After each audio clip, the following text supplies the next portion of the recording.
नमस्कार, आप भारत लाइव देख रहे हैं। बिहार में मचे घमासान के बीच ऐसी खबरें आ रही थी कि कांग्रेस में भी टूट होगी। कांग्रेस के कुछ विधायक जेडीयू के संपर्क में हैं, लेकिन इसको लेकर भक्त चरण दास ने पटना दौरा किया और वहां पे पार्टी कार्यालय सदाकत आश्रम में अपने सभी विधायकों की परेड कराई और पार्टी का मूल मंत्र भी दिया। ऐसी खबरें भी आई कि सभी विधायकों को सोनिया गांधी के सामने उपस्थित किया जाएगा और सभी का हालचाल सोनिया गांधी लेंगी और सभी को पार्टी के मूल मंत्र और पार्टी को किस तरीके से बिहार में चलाना है इसके बारे में बताएंगे।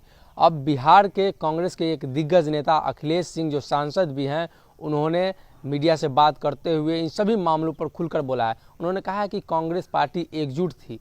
पिछली बातों को उन्होंने याद करते हुए कहा कि पिछले बार जिस तरीके से कांग्रेस के विधायक दल के नेता थे, उनको लेकर नीतीश कुमार की पार्टी चली गई, यानी उन्होंने सीधा सीधा अशोक चौधरी पर हमला बोला। उन्होंने कहा कि अशोक चौधरी को लेकर वो लोग चले गए, लेकिन फिर भी कांग्रेस पार्टी नहीं टूटी। कांग्रेस पार्टी बड़ी पार्टी है, आज़ादी के पहले से ये पार्टी चल रही है। हो सकता है मैं भी इस पार्टी में रहूं या ना रहूं, लेकिन यह पार्टी हमेशा चलेगी। तमाम मुद्दों पर बोलते हुए उन्होंने कहा कि चिराग पासवान का मुद्दा ये उनके आंतरिक मामला है, लेकिन उनके साथ जो हुआ कहीं ना कहीं गलत हुआ। उसके बाद उन्होंने जीतनराम मांझी और हम के सवालों पर हम और वीआईपी के सवालों पर उन्होंने कहा कि जीतनराम मांझी और वीआईपी के मुकेश सहनी ये दोनों लोग मजबूरी में एनडीए में बने हुए हैं, क्योंकि जिस तरीके से हमारे पार्टी में यानी महागठबंधन में सीटों का बंटवारा का लेकर जो माहौल था, सीटें कम हो गई, कम्युनिस्ट पार्टियां हमारे साथ जुड़ गई जिसको लेकर सीटें कम हो गई और उन लोगों को मतभेद के कारण वो लोग चले गए।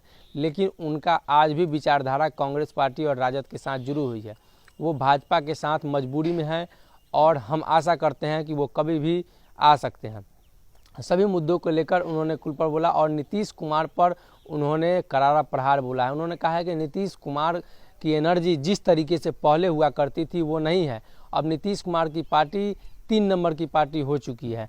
किस तरह से आप देख रहे हैं कि एनडीए में 4-5 दल मिलाकर सरकार चला रहे हैं, उसमें भाजपा सबसे बड़ी पार्टी है और वो केंद्र की सत्ता में है, केंद्र में है, और नीतीश कुमार दूसरे नंबर की पार्टी उस गठबंधन में है। लेकिन कहीं ना कहीं मुकेश सहनी और जीतनराम मांझी के बदौलत ही ये सरकारें चल रही हैं। नीतीश कुमार पर उन्होंने करारा हमला बोलते हुए कहा कि नीतीश कुमार के अंदर पहले जैसी एनर्जी नहीं है।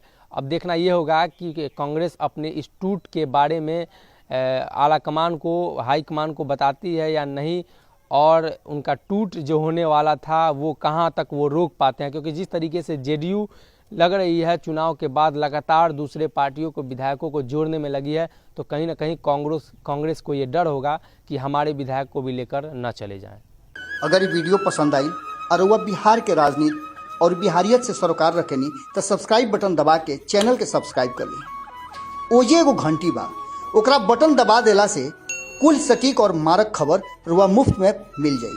अगर रुआ पत्रकारिता के हमनी के नया प्रयोग में सहयोग कर चाहतानी तो ज्वाइन बटन दबा दी। पेटीएम नंबर नोट कर ली 9386816700। धन्यवाद।